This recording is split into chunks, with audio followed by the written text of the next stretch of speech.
Buenos estudiantes, es un placer para mí estar con ustedes, aunque sea en forma virtual. Hoy vamos a ver la clase número 11, que es la crisis de los años 30, de los años 80. Eh, Anuncios comerciales, bueno, por las circunstancias que estamos pasando, hoy correspondía un quiz, obviamente no lo podemos hacer. Vamos a ver si lo podemos posponer para cuando por fin podamos reiniciar con las clases presenciales.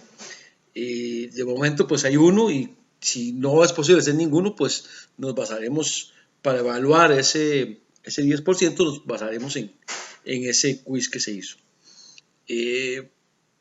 Por lo demás, bueno, todo sigue normal. Esperemos que cuando venga la clase en que se hagan las lecturas, perdón, las presentaciones de los trabajos de investigación, pues podamos estar todos juntos. De momento sigan en sus trabajos, sigan investigando, sigan resumiendo, sigan haciendo ya la parte, digamos, del cuerpo del trabajo de investigación y yo creo que ya para esa época espero, por lo menos, que podamos hacer juntos. Ya después de esos anuncios comerciales, vamos a lo que vinimos, que es la crisis de los años 80.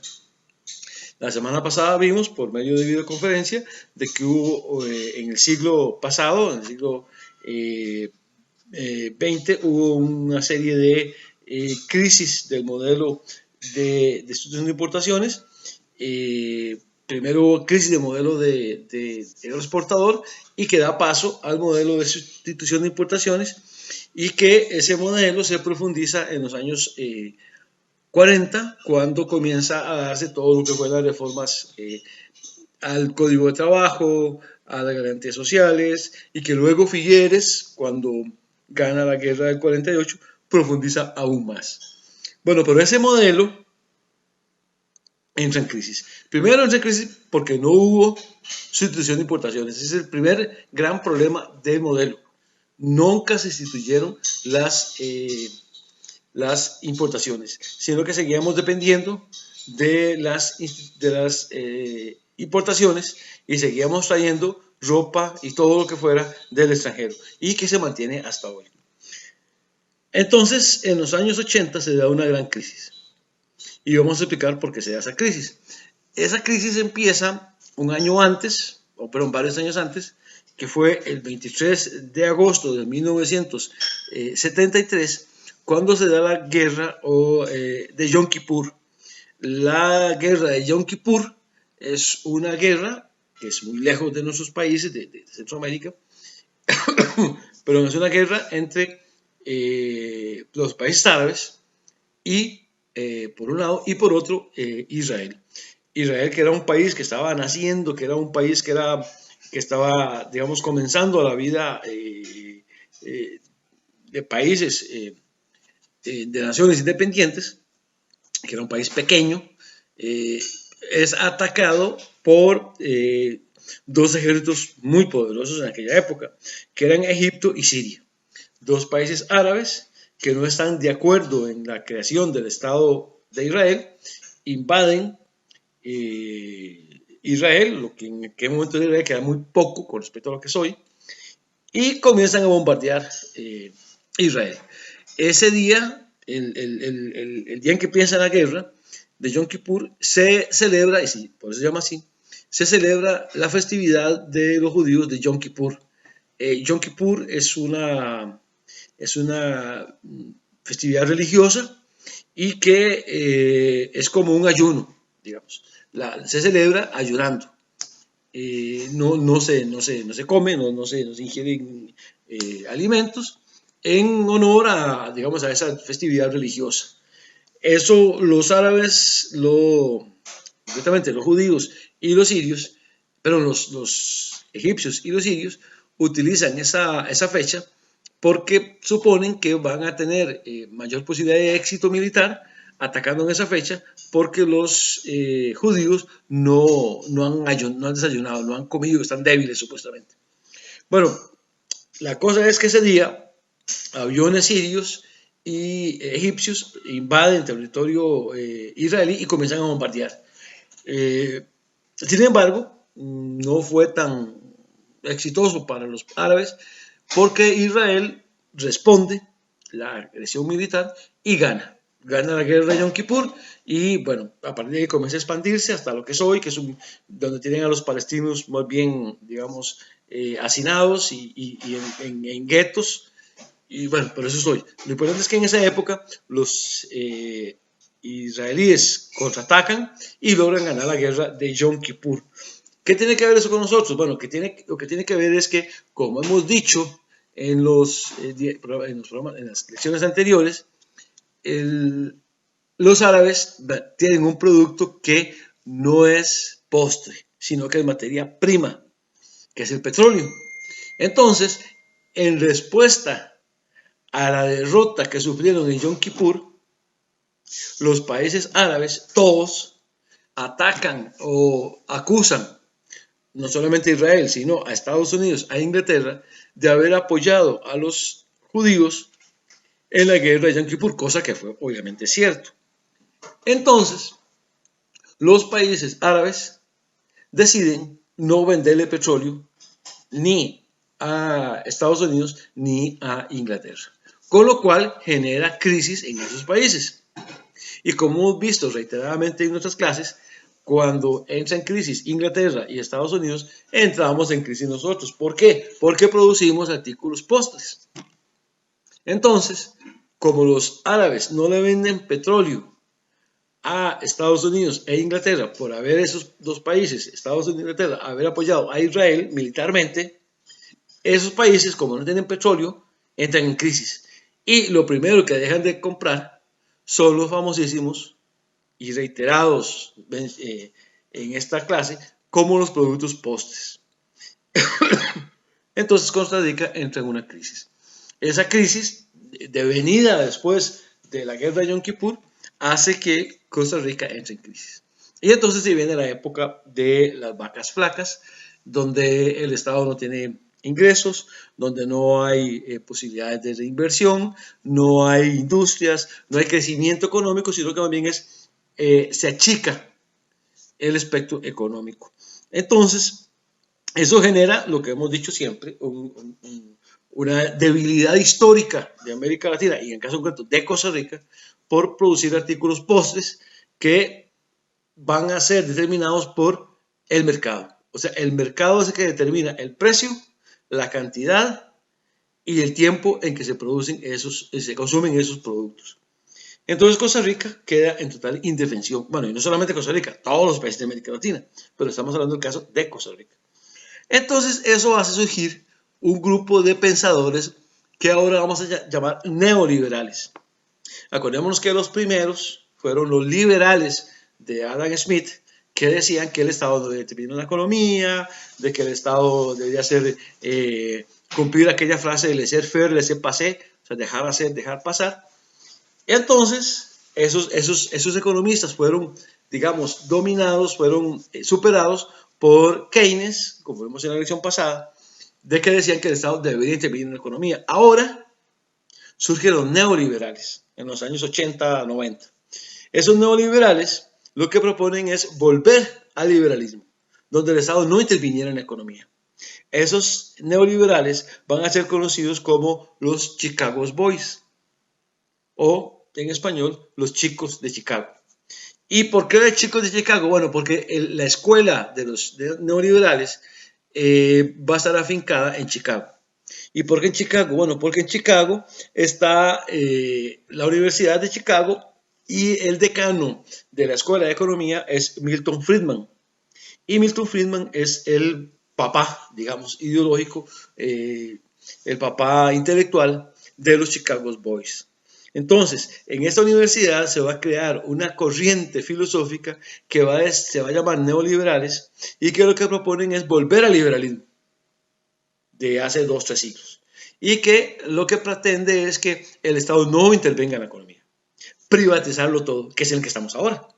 Entonces todo hay que privatizarlo, todo hay que venderlo, el Estado no sirve para un carajo, las escuelas son malas, hay que ir solamente a escuelas privadas, hay que cerrar el CNP, hay que cerrar el Recope, porque según ellos todo es malo, todo lo del Estado. Y que lo que genera, según ellos, libertad y democracia es la empresa privada. Entonces esos Chicago Boys, los chicos de Chicago, van a ser mundialmente famosos. Y en el caso concreto de Costa Rica y de toda América Latina, la particularidad es que algunos intelectuales de América Latina se van a estudiar a esa escuela y se van a formar como Chicago Boys. Y cuando vengan a nuestros países van a ser los ministros y los presidentes. Entonces, desde los años 80, 90 hasta avanzado el final de este siglo, del siglo pasado, nuestros ministros de Economía, nuestros presidentes y nuestros directores del banco, presidentes del banco, de los bancos centrales, van a ser neoliberales. Van a ser gente que propone privatizarlo todo. No sé si les suena conocido eso, y es un poco la declaración de principios de Miguel Ángel Rodríguez, de Rafael Calderón Guardia, perdón, Rafael Calderón Jr., Fournier, de Oscar Arias, de Laura Chinchilla, de Luis Alberto Monge. En fin, nuestros presidentes lo que son lo que se conocen como Chicago Boys. Tal vez no estudiaron directamente en la escuela de Chicago, pero son ideológicamente hijos de la escuela de Chicago. Y lo que proponen es privatizarlo todo. Entonces, América Latina y concretamente Costa Rica comienza un proceso de privatización de las instituciones. Todo se quiere privatizar, todo se quiere vender, y eso entra en contradicción con lo que estamos viendo hoy, con el coronavirus. Vemos cómo son las instituciones del Estado las que han salvado la calamidad que estamos pasando. Es el Estado el que produce la FANAL, que produce alcohol en gel, es la Caja de Seguro Social que atiende a los enfermos, porque las instituciones privadas, llámese Clínica Bíblica, Clínica Católica, Clínica la CIMA, se reunieron y dijeron: no vamos a atender casos de coronavirus, todo va a ser absorbido por el Estado. En fin, una institución fuerte como la Caja, los neoliberales quieren privatizarla. ¿Para qué? Para que sean negocios privados. Igual el Ministerio de Educación, no quieren que sea. Toda la huelga que vimos pasada en contra de la posición de los maestros, toda la campaña que se hizo en contra de los profesores y los maestros era precisamente para demostrar que la educación privada no servía y que había que ir a cerrar colegios y escuelas y que todos fueran privados. En fin, es una campaña que todavía se mantiene. Entonces, según los neoliberales, el Estado no debe intervenir en la economía, se debe privatizar todo lo que es estatal. Ellos odian cualquier tufo estatal. Ellos todo lo que es estatal lo quieren cerrar. No quieren que haya nada estatal. Que el Estado sea como el Estado de los liberales.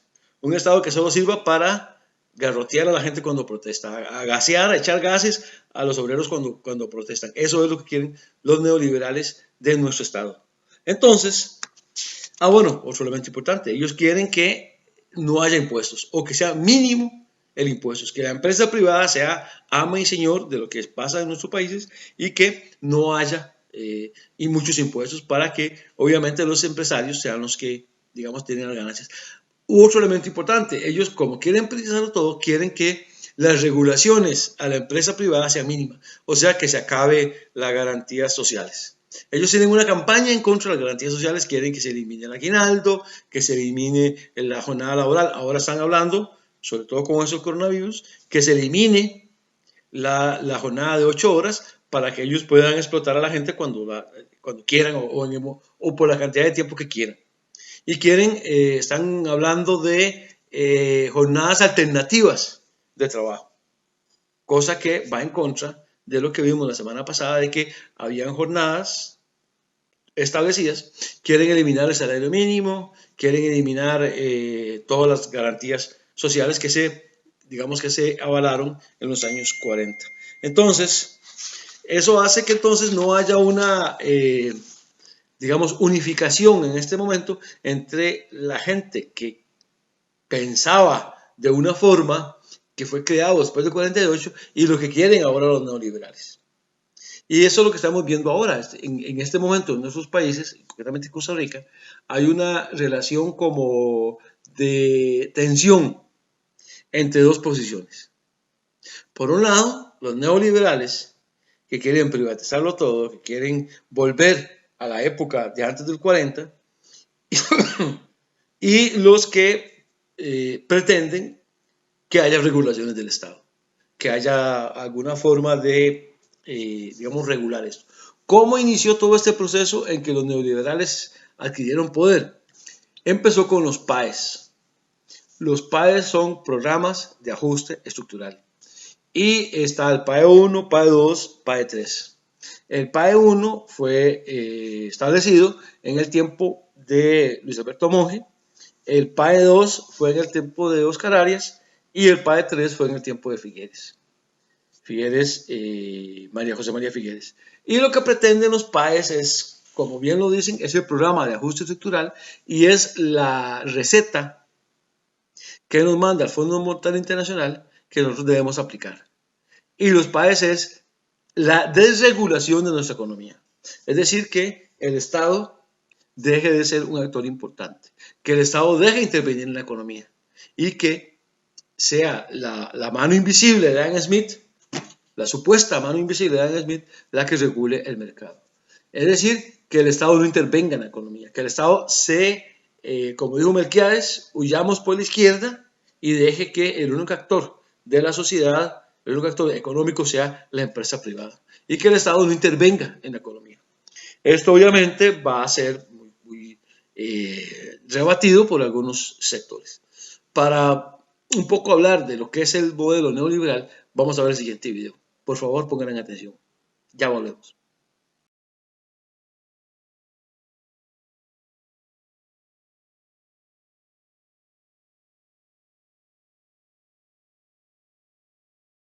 El capitalismo, desde sus inicios, ha presentado distintas fases a lo largo de su historia. En líneas generales, siempre fue de expansión, pero también ha tenido retracciones. Cada una de estas fases o etapas se caracterizó por una determinada forma de producción y organización del trabajo, relacionados con avances científicos y tecnológicos. Pero el capitalismo siempre estuvo acompañado por medidas que dependían del tipo de Estado que las concede, según sus intereses y proyecciones a mediano y a largo plazo. Entonces, bajo este contexto, podemos mencionar dos modelos de Estado muy diferentes entre sí que acompañaron y acompañan al capitalismo en su modo de producción y desarrollo.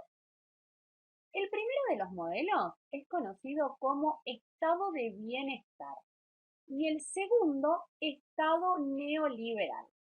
Vamos a mencionar algunas de sus características principales para comprender cómo funciona la economía bajo estos dos modelos. Empecemos por el estado de bienestar o estado benefactor, el cual fue inspirado en las ideas de este señor, John Keynes, que era un economista inglés que proponía la intervención del Estado como regulador del sistema económico. El Estado entonces se convierte en el actor institucional más importante desde el punto de vista económico y en consecuencia también en lo social. Entre las principales medidas que se tomaron a través de sus políticas públicas podemos mencionar a través de imágenes que nos representen esas medidas. Por ejemplo, la modernización y desarrollo industrial, el bienestar social, la generación de empleos públicos y su mantenimiento, el desarrollo de infraestructura a través de caminos y empresas energéticas, por ejemplo, como vamos viendo en estas imágenes que fuimos mostrando. Ahora, en contrapartida con este modelo, vamos a encontrar al Estado neoliberal, el cual es la antítesis del Estado benefactor. El Estado pierde el rol protagónico y deja de invertir y de intervenir directamente en la economía, abandonando su rol benefactor. El mercado es el que regula las actividades económicas y el Estado solo controla el funcionamiento de los servicios y algunas actividades básicas. Como características principales podemos decir que se privatizan empresas y servicios públicos. Se reduce el empleo público para bajar obviamente el gasto. El Estado incentiva la inversión extranjera a través de las empresas multinacionales y a la competencia en los mercados. También se descentraliza de responsabilidades y funciones en niveles inferiores de gobierno. Bueno, ya vimos el video de lo que es el neoliberalismo y un poco comprendido de cuáles son sus ideas. Veamos ahora el ámbito político, lo que estaba pasando en América Latina. Ya vemos lo económico, ahora vamos a ver lo político. En los años 80 comienza a darse un cambio fundamental en la historia de América Latina y de Centroamérica en particular. Se da lo que se llama la Guerra Fría, ya en su etapa más madura. ¿Qué es la Guerra Fría? La Guerra Fría es que cuando se da la Segunda Guerra Mundial, las potencias del eje por un lado, Alemania, Japón e Italia, y por otro los aliados, Francia, Gran Bretaña, Estados Unidos y Rusia, la confrontación es directa entre ellos.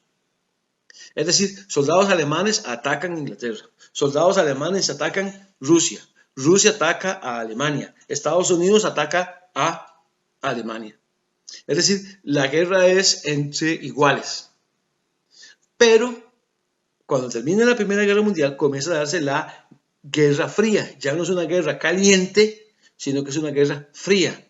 ¿En qué consiste Guerra Fría? Bueno, que igual son las potencias peleando entre ellas, pero ya no se atacan directamente, sino que utilizan terceras fuerzas para atacarse.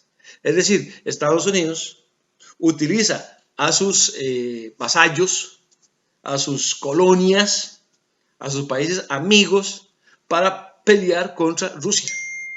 Y Rusia, a su vez, utiliza a sus colonias, a sus vasallos, a sus aliados para atacar a posiciones norteamericanas. Entonces Cuba, por ejemplo, que es prosoviética en América, la única sociedad prosoviética en América, sirve como base para atacar posiciones pro-norteamericanas. Entonces Cuba financia y asesora, adiestra grupos guerrilleros en toda América Latina, o en casi toda América Latina.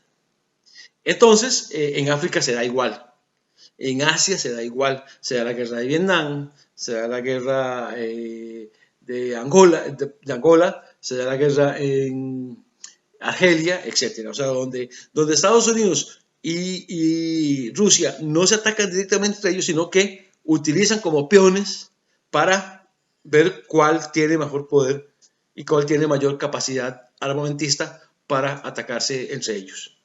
Entonces, eso es la Guerra Fría. Entonces, en esa época, en los años 80, comienza a darse la Guerra Fría en nuestros países.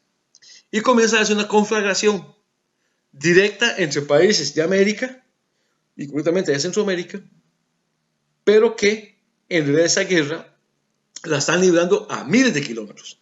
Estados Unidos por un lado y la Unión Soviética por otra. Entonces, Nicaragua, que vive una dictadura de los Somoza durante mucho tiempo, después de que asesinaron a Sandino, Somoza García toma el poder, luego lo hereda a sus hijos Somoza de Baile, y entonces la dictadura de los Somoza es tan bestial, tan asesina, tan inhumana, que surge un movimiento en contra de la dictadura de Somoza. Entonces, utilizando esa animadversión en contra de la dictadura de Somoza, surge un movimiento guerrillero que se va a llamar el Frente Sandinista de Liberación Nacional, que está constituido por tres corrientes. Está los trotskistas, están los terceristas y están los típicos sandinistas.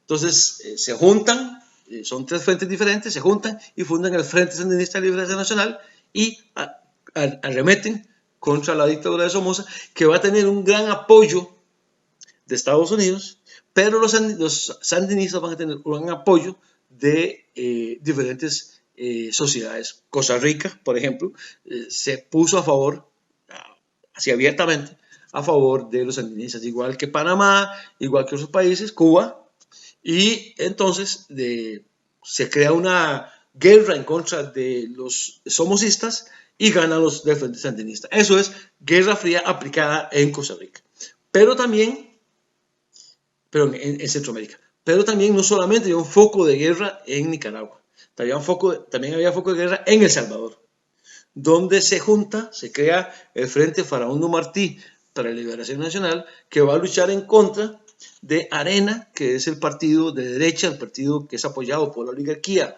de El Salvador, que son 14 familias que son dueñas de todo El Salvador.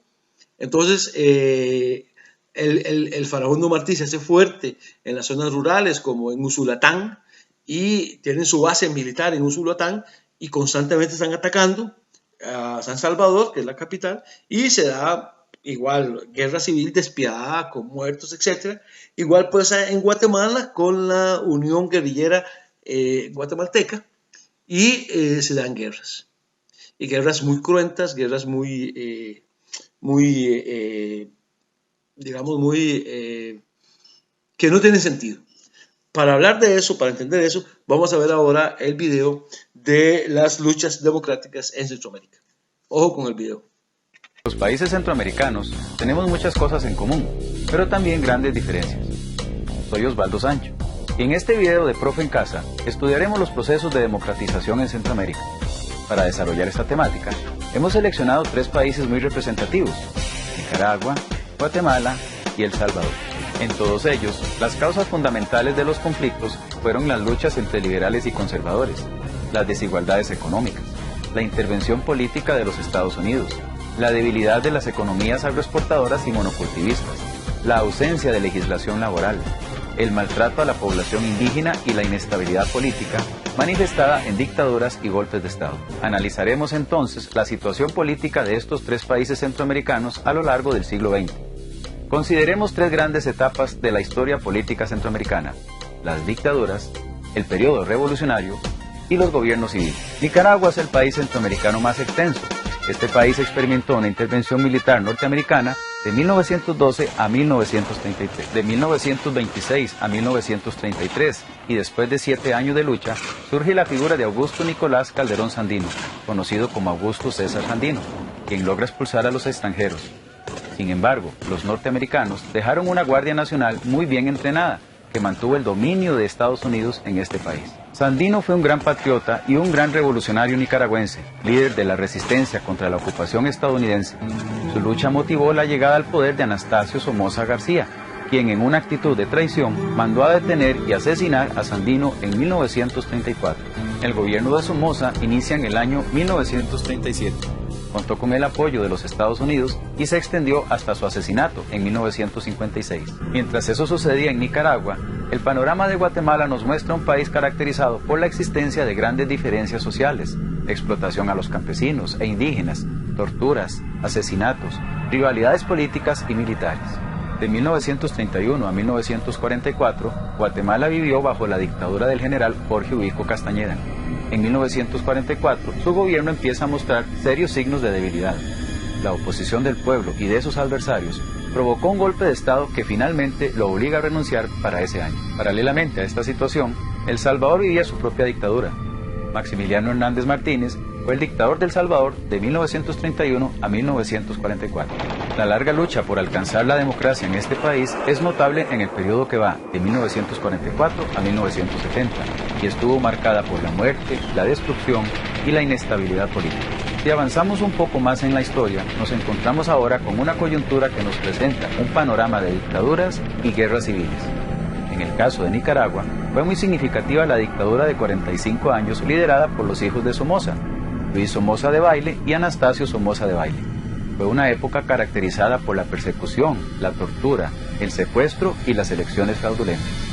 En 1969 se forma en Nicaragua el Frente Sandinista de Liberación Nacional, un movimiento guerrillero de inspiración marxista que surge para sacar del poder a Somoza. En 1978 fue asesinado por agentes de Somoza Pedro Joaquín Chamorro Cardenal, periodista, escritor, empresario y político. Chamorro fue el director del diario La Prensa y gran opositor a la dictadura somocista. Este asesinato desató la rebelión en contra de la dictadura. En 1979 triunfa en Nicaragua la revolución sandinista que logra derrocar a la dictadura somocista. Anastasio Somoza de Baile renunció en 1979 y huye a Panamá. En Guatemala, por su parte, subía al poder Juan José Arévalo Bermejo en 1945. Su gobierno se caracterizó por la realización de grandes obras, como la creación del Código de Trabajo, la construcción de escuelas, hospitales y viviendas, el fortalecimiento a la libertad de prensa, sindicatos y huelgas. En 1951 llegó al poder Jacobo Arbenz Guzmán, de orientación socialista. Este presidente fortalece la libertad económica, la reforma agraria y la industrialización. Sufre un golpe de Estado en 1954 y fue obligado a renunciar por presión de los Estados Unidos. En 1966 asume el poder Julio César Méndez Montenegro. Méndez mejoró la salud, construyó obras de infraestructura, brindó asistencia técnica a los campesinos y combatió la guerrilla con obras sociales. En los años 60 se formaron en Guatemala varios grupos revolucionarios, como el Movimiento Revolucionario 13 de Noviembre, las Fuerzas Armadas Rebeldes, el Movimiento 12 de Abril y el Movimiento 20 de Octubre. En 1982, estos movimientos se funden en la llamada Unión Revolucionaria Nacional Guatemalteca. Ese mismo año, y mediante un golpe de Estado, llega al poder Efraín Ríos Montt. En su administración aumentó el terrorismo. Los indígenas fueron castigados y masacrados. Aumentó el número de muertos y desaparecidos. En 1983, el gobierno de facto es derrocado y recientemente fue condenado por delitos contra la humanidad. Al mismo tiempo, en El Salvador se vivía una larga etapa de lucha. En la década de los 70 surgen una serie de grupos revolucionarios. Posteriormente, en 1980, estos grupos guerrilleros se unieron en uno solo, llamado Frente Farabundo Martí para la Liberación Nacional. Bueno, ya hemos visto el video de las luchas de Centroamérica, y es en ese medio de esas luchas, en medio de esas guerras intestinas entre sandinistas, somocistas, luego en El Salvador el Farabundo Martí contra Arena y el gobierno, en Guatemala la URNG contra el gobierno, luego surge en Nicaragua, surge la contra, que es que una vez que ganan los sandinistas y echan a Somoza del poder, surge un grupo guerrillero, digamos apoyado por Estados Unidos, que van a ser los contras, los famosísimos contras, que son apoyados abiertamente por Estados Unidos, que utilizan la frontera de Costa Rica para atacar Nicaragua. Bueno, en la frontera de Honduras, los contras tenían dos frentes, el frente norte, que era el lado de Palmerola en Honduras, y el frente sur, que era en el lado de Costa Rica. Entonces, atacaban a Nicaragua, a los sandinistas, y se metían, cuando los sandinistas los atacaban a ellos, se metían en territorio costarricense. Eso generó muchos inconvenientes entre Costa Rica y Nicaragua. Bueno, en medio de esa conflagración, donde había guerra en El Salvador, guerra en Guatemala, guerra en Nicaragua, se está en una espiral de violencia que no es fácil salir de ella. Porque Nicaragua acusa a Costa Rica acusa a Nicaragua, El Salvador acusa a Nicaragua de apoyar al Farabundo Martí, y Honduras igual, lo mismo. Hay por problemas lógicos, hay momentos en que el ejército de Nicaragua invade parte del territorio costarricense, entonces Costa Rica protesta y hay problemas. Igual pasa en Honduras, igual pasa en El Salvador. En fin, la guerra esa fría ya no se libra en América Latina, sino que se libra la guerra, pero la guerra fría se libra en Centroamérica, ya no la guerra caliente, pero las potencias utilizan a esos países como peones, como fichas de una partida que ellos quieren jugar, pero que no la quieren hacer directamente. ¿Por qué no la quieren hacer directamente? Bueno, porque tienen tantas armas nucleares que si Estados Unidos y la Unión Soviética se enfrentan entre ellos directamente, acabarían con el planeta. Entonces, para no acabar con el planeta, lo que hacen es que utilizan a terceros países para ver quién es el campeón, quién es el que puede, quién es el que manda. Y el problema es que en ese ensayo militar bélico, las muertes los ponemos nosotros. Esa es una realidad histórica. En la Guerra Fría, los muertos los ponen los países pobres. Costa Rica, Nicaragua, El Salvador, Guatemala y Honduras. En el caso de América Latina. En el caso de África, pues van a ser los angoleños, los sirios. En el caso de Asia, los vietnamitas, los coreanos, etc. Pero bueno, en ese círculo vicioso de violencia, en ese círculo violento de muerte, de desolación, de guerra, surge el Plan de Paz.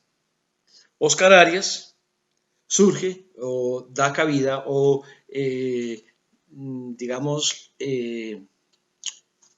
plantea el Plan de Paz. ¿Qué es el plan de paz? Bueno, el plan de paz es que es un estate quieto a la guerra. Es parar la guerra. Es decir, bueno, aquí no puede, América Latina, Centroamérica, no puede ser el patio trasero de las guerras que están librando las potencias. Entonces, Oscar Herrera lo que plantea es que las potencias no pueden seguir utilizando Centroamérica como un teatro, como un escenario para hacer la guerra que ellos quieren hacer. Entonces, ellos lo que, Oscar Herrera lo que dicen, vea, por un lado, Estados Unidos financia la contra, que está haciendo la guerra a el Frente Sandinista, que está en el poder. Por otro lado, Cuba y Nicaragua están apoyando al Frente Sandinista para que derribe al gobierno de José Napoleón Duarte en El Salvador y asuman el poder. Igual están apoyando a Guatemala, a la Unión Guerrillera.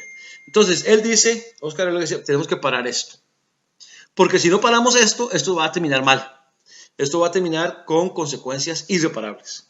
Entonces, es cuando dicen, bueno, vamos a parar esto y plantea el plan de paz. El plan de paz de Oscar Arias. De paz, de Oscar Arias, lo que plantea es hacer un alto y decir, jóvenes, hasta aquí llegamos, no podemos seguir metiéndonos entre latinoamericanos, entre centroamericanos. Las matanzas han sido muchas, se produce hambre, se produce mucha migración, cientos de nicaragüenses vienen a Costa Rica huyendo de la guerra, hondureños huyen a Estados Unidos, salvadoreños están en una conflagración constante, en fin, hay una época de guerra que inédita, por lo menos para los ticos. Entonces Oscar Arias lo que plantea es el plan de paz. Y él lo que plantea es que primero tenemos que regresar a la democracia. Y él lo que dice es que primero tenemos que parar la guerra. Que la guerra debe detenerse, se quiere o no se quiere. Ese es como el primer, digamos, el primer punto. Debe haber paz. Pero además no basta con que haya paz. Tiene que haber un sistema de justicia social.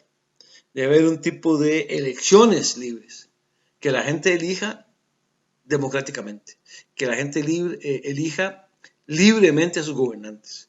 Que no se reelija para toda la vida Daniel Ortega en Nicaragua, por ejemplo. O José Napoleón Duarte en El Salvador. En fin, que se reduzca el papel del ejército en la vida democrática, civil de los países. Entonces Oscar Arias surge lanza ese plan. Ese plan obviamente va a ser adversado por la derecha de América, de Centroamérica.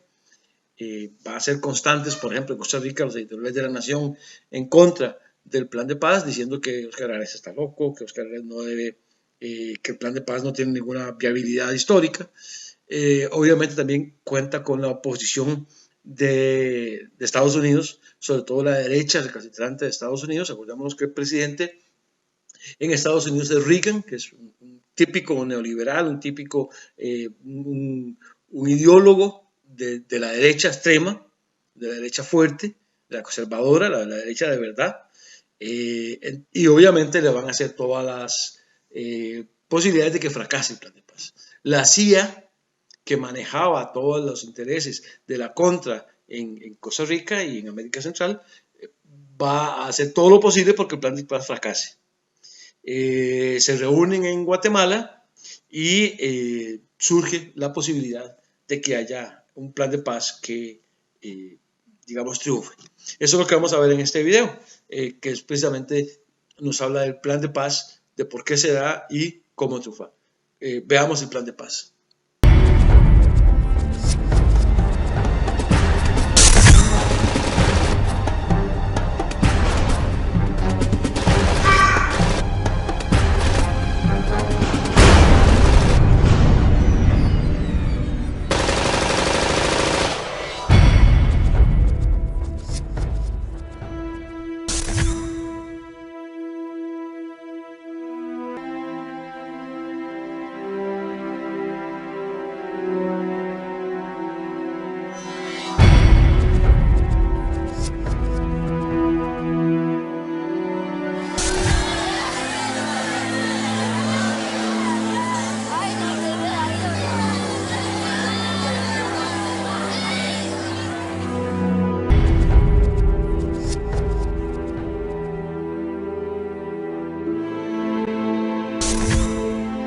que este sacrificio signifique el fin de esta violencia y que de ninguna manera pueda ser pretexto para que esta violencia continúe.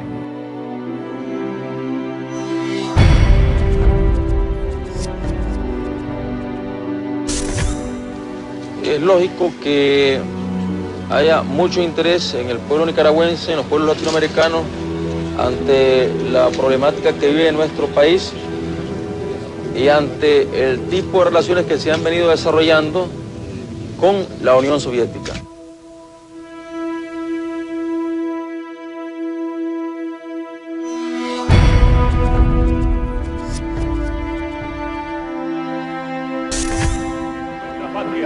Y la bandera roja y negra de nuestra organización vanguardia, el Frente Sandinista. Saludando a los que están en la tribuna principal.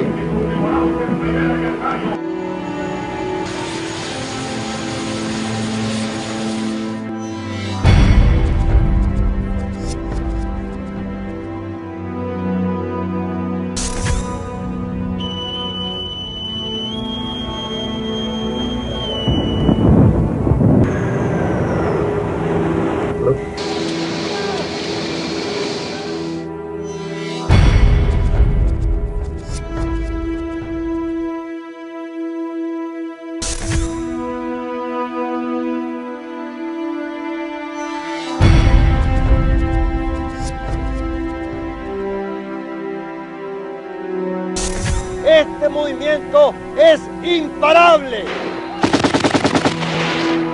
Como con los frijoles que el Saúl comió en la mañana. ¡Duro! ¡Hálelo!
¡Dispuestos a morir!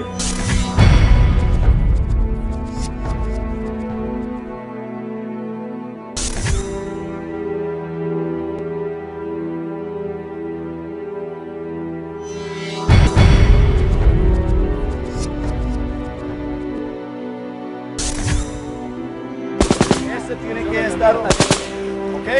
¿Entiende? Para cuando listo. ¿Qué entrenamiento dan a los costarricenses? ¿Cómo pelear? Disparar y moverse. Como ya dije, lo mismo que hace un soldado norteamericano.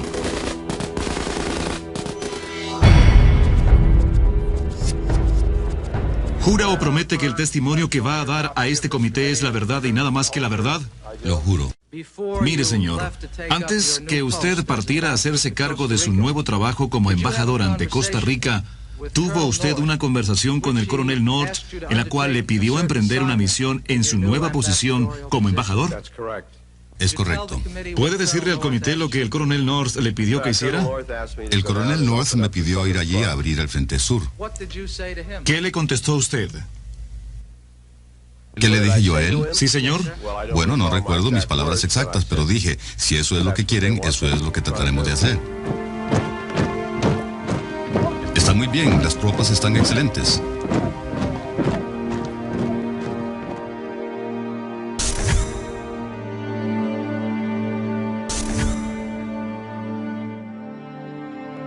La década que estábamos viviendo en aquel momento, los 80s, eran la edad media para los centroamericanos. Fue la década que vio salir entre 2 y 3 millones de centroamericanos por falta de libertad, porque no podían satisfacer las condiciones más elementales de sus familiares, porque los niños siempre andaban con un estómago vacío. Y entonces fueron a tocar las puertas de países hermanos, y aquí a Costa Rica llegaron por lo menos 250,000 centroamericanos. Los pueblos centroamericanos, con excepción de Costa Rica, por lo menos en la segunda parte de la década de los 80, se hicieron más y más pobres. El día que asume la presidencia de la República, se realiza en San José una reunión de 9 presidentes latinoamericanos, quienes dan total respaldo a un hombre que se apresta a discrepar de la política que la Casa Blanca impulsa en Centroamérica. Óscar Arias le comunica de inmediato al gobierno de los Estados Unidos que no permitirá la creación de un Frente Sur para la contra nicaragüense y que no aceptará tampoco la utilización del territorio costarricense para ninguna operación de apoyo a guerras que puedan involucrar a su país. En la tercera semana de su gobierno, el presidente Arias viaja a Guatemala a la reunión de Esquipulas I, convocada por el presidente Vinicio Cerezo. Es esta la primera vez que se reúnen los 5 presidentes de Centroamérica. En agosto de 1986, Estados Unidos aprueba $100 millones en ayuda militar para la contra nicaragüense. El teniente coronel Oliver North, quien estaba a cargo de la operación que buscaba financiación secreta para la contra, ordena que se le impida al presidente Arias ir a Washington y que se cancele toda la ayuda de Estados Unidos hacia Costa Rica. Arias se mantiene firme ante la creciente presión estadounidense y se lamenta de la actitud de poderosos órganos de la prensa costarricense que alientan castigos económicos para Costa Rica si no cede ante los Estados Unidos. En diciembre de 1986, Óscar Arias realiza su primera visita al presidente Reagan. El presidente Arias deja claro ante la opinión pública norteamericana y ante el presidente Reagan que los problemas centroamericanos deben tener una solución política y no militar.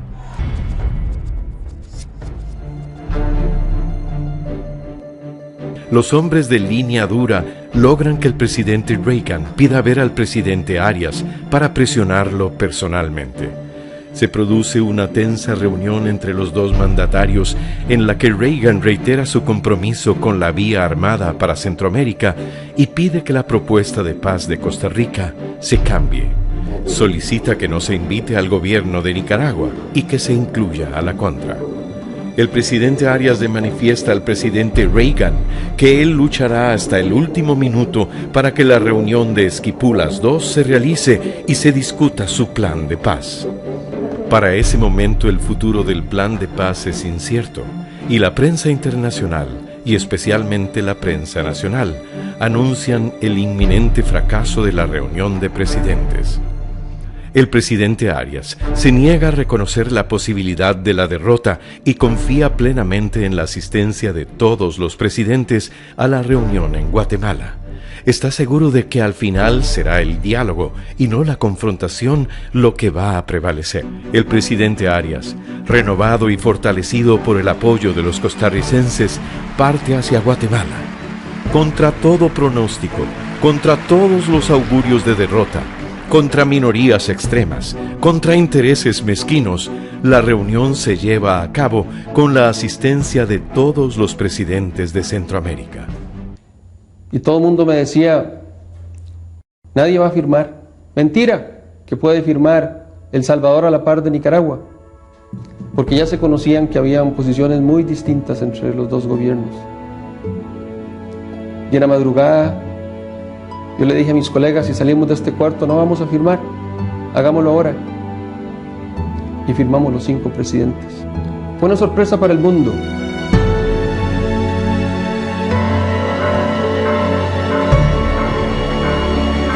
Los principales periódicos, televisoras y estaciones de radio destacan con simpatía los éxitos de esta gesta tan desigual, en que el pequeño país armado con la razón cambia el curso de la historia que querían marcar los poderosos con la fuerza de las armas. Este reconocimiento se hace universal cuando el Comité para el Premio Nobel de la Paz decide otorgar el galardón de 1987 a Óscar Arias Sánchez. La elección de George Bush como presidente de los Estados Unidos permite un acuerdo bipartidista en ese país, por medio del cual se suspende la ayuda militar a la contra, y ello alienta nuevas esperanzas de paz para la región centroamericana. El presidente Arias pide también a Mikhail Gorbachev que cese el envío de armas soviéticas al área y hace igual petición a Fidel Castro para que se una a un mundo de soluciones pacíficas. Yo les decía, bueno, lo que tenemos que romper es esa desconfianza. Lo que tenemos que crear es una confianza entre nosotros, los presidentes. Porque recordemos que hasta 1986 habían pasado muchos años de la década de los 80 donde los presidentes nunca se hablaron. Ni los cancilleres, ni los ministros, ni los diputados, ni las primeras damas. Ahí comenzamos nosotros a cambiar la historia centroamericana. Y entonces, cuando tenían que venir las elecciones, dijeron, bueno, mentira que Nicaragua va a hacer elecciones. Y las hizo. Y cuando venían las elecciones dijeron, mentira que esas elecciones van a ser libres y honestas. Y lo fueron. Las más libres y las más honestas en toda la historia nicaragüense. Y cuando triunfó la oposición, todos aquellos que me han criticado durante estos 4 años dijeron, mentira que va a entregar el poder Ortega. Y yo voy a ir, y el público costarricense y el mundo entero va a contemplar cómo el 25 de abril todos vamos a presenciar cómo Daniel Ortega le traslada la banda a Violeta Chamorro.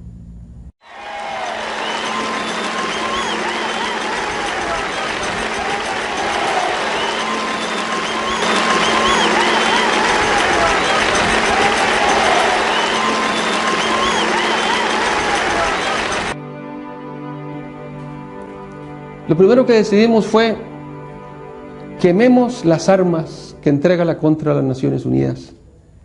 Yo insistí en ese punto para convertir ese hecho en un símbolo ante los ojos del mundo, de cómo esta región, que para muchos era una región incivilizada, se torna ahora en la región más civilizada y es capaz de enseñarle al mundo entero pueblos que están dispuestos a demostrar con el ejemplo que las armas no sirven, para que nunca más tengamos que escoger entre rifles o pan.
Alvarado Alexander, Mae José, Mae Candelario, Mae Luis, Barrera José, Barrios Manuel, Batili César, Bellorín Nicanor, Benavides Ramón, Bermúdez Vicente, Bermúdez José, Noel, García Marvin, García Genaro.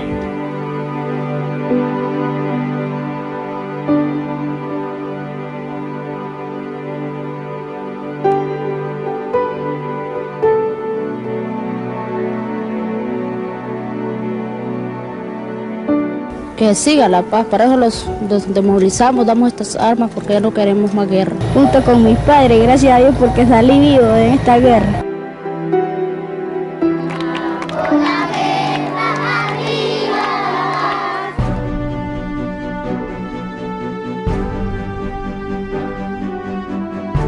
Gracias al reconocimiento mundial a Costa Rica, la industria turística se convirtió en solo 4 años en la más importante del país. Creció masivamente la inversión extranjera y se renegoció la deuda externa, reduciéndose esta en más de $1.000 millones. El mantenerse fuera del conflicto le permitió a Costa Rica importantes logros, como la creación del Ministerio de Recursos Naturales, Energía y Minas, el Banco Hipotecario de la Vivienda y el Bono Familiar. Se aprobó la Sala Constitucional, así como el Programa de Informática Educativa, introduciendo en forma masiva la computación en las escuelas públicas. Se aprobó la Ley de Igualdad Real de la Mujer. Se construyeron 85.000 viviendas y el sector privado creó 30.000 nuevos empleos por año. Bueno, el plan de paz triunfa contra todos los pronósticos, contra todas lo que llaman la realpolitik, o sea, la política real. El plan de paz triunfa. Ortega se mete, firma el documento, Napoleón Duarte firma el documento, en fin, todo el mundo firma y vienen elecciones en Nicaragua, las gana Violeta de Chamorro, que es la esposa de Pedro Joaquín Chamorro, que era un periodista mártir en Nicaragua. Daniel Ortega le tiene que entregar el poder. Igual en El Salvador se dan pasos hacia al fin de la guerra civil. En Guatemala se firman los tratados de paz también. En fin, Centroamérica vuelve a la senda de la paz. Y eso es importante. Eso hay que agradecérselo a don Oscar Arias. Eso hay que agradecérselo a esa generación de grandes pensadores que contra todos los intereses y contra todos los pronósticos lograron formar el plan de paz. Y que tuvo un gran asidero y que tuvo un gran apoyo. Oscar Arias al final gana el premio Nobel de la paz por este gran aporte que le da a la historia de Centroamérica. Cuando se haga la historia de Centroamérica, no se puede dejar por fuera a Oscar Arias. Oscar Arias le dio un cambio radical a la historia de Centroamérica. Oscar Arias es uno de los grandes personajes de la historia de Centroamérica. Podría ser que te guste, que no te guste su forma de ser, su forma de actuar, pero no hay duda de que él tuvo un gran aporte a la historia de Centroamérica. Entonces, bueno, los focos de tensión principales que habían en ese momento en Centroamérica decrecen. Hay elecciones en Nicaragua, gana la oposición, el Frente Sandinista tiene que entregarles el poder. En El Salvador se firman procesos de paz. El Faraón Don Martí, el Frente Faraón Don Martí para la Liberación Nacional, entrega las armas y se integra en la vida política, surge como partido político y posteriormente gana las elecciones. Actualmente están en el poder. En Guatemala, la ORNG, que es la guerrilla, firma convenios de paz con el gobierno y se integra a la vida política civil de Guatemala. En Honduras, pues en Honduras no pasa nada porque Honduras es una república frustrada. Honduras es un país que en realidad no es un país, es una colonia, digamos, de Estados Unidos, y Honduras no tiene mayor posibilidad de tener ninguna, no es viable una democracia en Honduras, y eso lo demuestran los constantes golpes de Estado que le han dado a los diferentes países y cómo roban las elecciones, cómo hacen fraude constantemente en todas las elecciones, hacen fraude en El Salvador, en Honduras. Entonces, no hay como Honduras, no hay que pedirle peras al horno. Honduras no es un país, digamos, con la solera democrática que tiene Costa Rica. Entonces, bueno, llega el plan de paz, se alivianan las cosas. Tal vez ustedes como jóvenes no saben lo que es la paz, porque siempre la hemos tenido. Ni ustedes ni sus padres han sabido lo que es guerra. Costa Rica no tiene ejército desde el 49. No sabemos lo que es ir a una trinchera, lo que es accionar un arma, lo que es estar rodeado de enemigos y tener que matar para vivir. Bueno, eso hace que Costa Rica, digamos, sea un país diferente, un poco sui generis de lo que pasa en América Latina. Entonces, eso nos hace como tener una perspectiva muy diferente de la que puede tener ciudadanos de otros países que están, digamos, expuestos a las conflagraciones. Y veamos un ejemplo. Nosotros nunca hemos tenido una emergencia sanitaria como la que tenemos ahora con el coronavirus. Es ahora que estamos con el coronavirus que entonces nos acordamos o descubrimos, cosa que ya en el pasado existía, pero digamos ahora lo estamos descubriendo, de que hay que estar en la casa. La cuarentena, ¿hace cuánto Costa Rica no estaba en cuarentena? Yo creo que ustedes nunca han estado en cuarentena. Yo nunca estuve en cuarentena hasta ahora. Pero la cuarentena es una cuestión histórica que viene desde los egipcios, los hindúes, los indios, los árabes, los españoles. En la Edad Media era constante las cuarentenas. Por pestes bubónicas, por la fiebre española, en fin, por toda una serie de cosas que se dieron en la Edad Media, era común que hubiese cuarentena. Bueno, hoy lo estamos descubriendo nosotros. Igual la guerra. Aquí vimos cómo Granada duró más de un año rodeada por españoles en esa guerra para echar a los musulmanes de Europa. Imagínense lo que es pasar un año asediado, que no puedes salir de la ciudad en que estás, porque te matan. Bueno, un poco es eso. Estamos en América Latina, eso ha sido la constante. En Costa Rica ha sido la excepción. Costa Rica nunca ha tenido, digamos, la bota militar de otro país. Panamá sí, Nicaragua sí, Puerto Rico sí, México sí. Hablamos de que México, Estados Unidos le quitó más del 50% del territorio que tenía antes, originalmente. Bueno, entonces, Costa Rica tiene la ventaja de que no ha vivido esas crisis, digamos, tan complicadas como la han vivido otros países.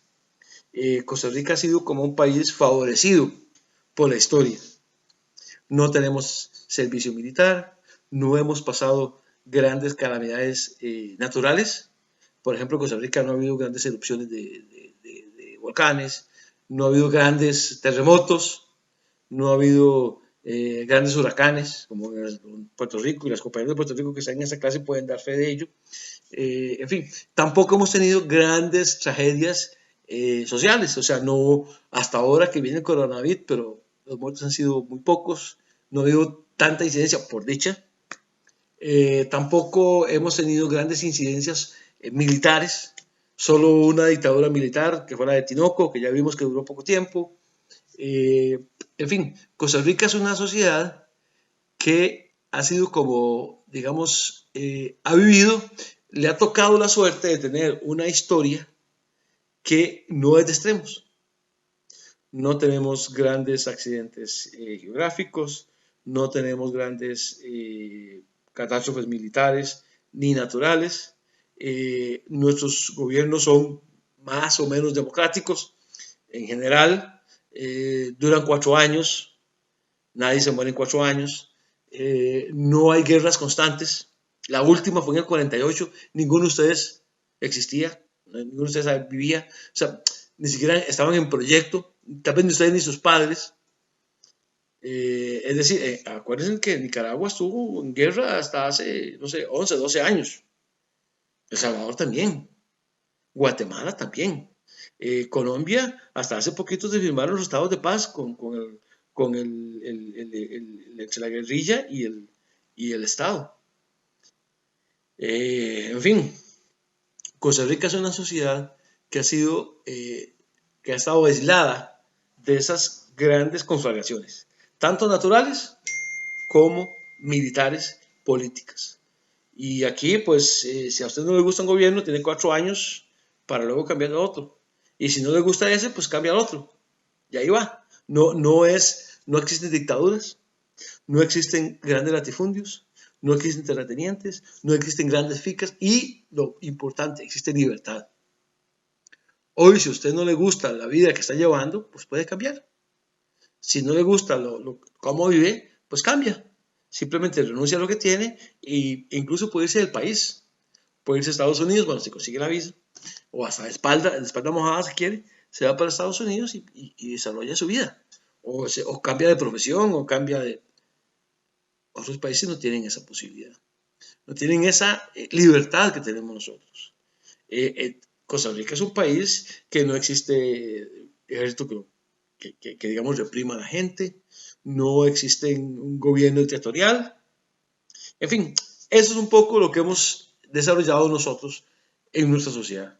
Es un poco lo que, y volviendo al cierre de la elección pasada, es un poco la sociedad que nosotros, la generación nuestra, de sus papás y de sus abuelos, le hemos heredado a ustedes. Pero ojo, que esto no es eterno. Ojo, que ahora son ustedes los que tienen que asumir esa responsabilidad histórica. Ustedes como generación, no usted en particular, no Juancito o María, no, es como generación. Tarde o temprano ustedes como generación van a tener que asumir, porque ya nosotros vamos a estar viejos o muertos. Entonces son ustedes los que tienen que asumir eso. Entonces, este curso, como decía la semana pasada, este curso es un poco para recordarles a ustedes que esta es la sociedad que tenemos. Linda, fea, bonita, excelente, pésima, como ustedes quieran, pero es la sociedad que nosotros le damos a ustedes. Y ahora, a muy pocos años vista, serán ustedes los que tendrán que administrar esta historia, esta sociedad. ¿Cómo lo van a hacer? Bueno, eso depende de ustedes. Esa es la tarea que les queda. Piensen en eso. La próxima semana vamos a tratar de abarcar un poco más porque ya nos estamos acercando a la realidad, ya casi llegamos al momento en que estamos viviendo. Y la idea es eso, que todo esto sirva para que en la última clase tengamos una buena conversación de, bueno, hacia dónde vamos, qué queremos. Y ya no voy a hablar yo, van a hablar ustedes. Porque ya ustedes van a tener suficientes elementos para decir qué quieren. Ya yo no voy a estar. Puedo aportar, puedo dar ideas, pero la idea es que sean ustedes. Porque ustedes les llegará un momento en que tendrán que tomar su posición. Y bueno, vamos a ver de qué manera están hechos. Como sociedad, como generación. Ustedes van a ser el futuro. Ya nosotros no vamos a estar para decir, hagan esto o hagan aquello. ¿Qué vamos a hacer? ¿Cuál es el camino? Es de ustedes. Piensen. Nos vemos la próxima semana. Un abrazo, chao.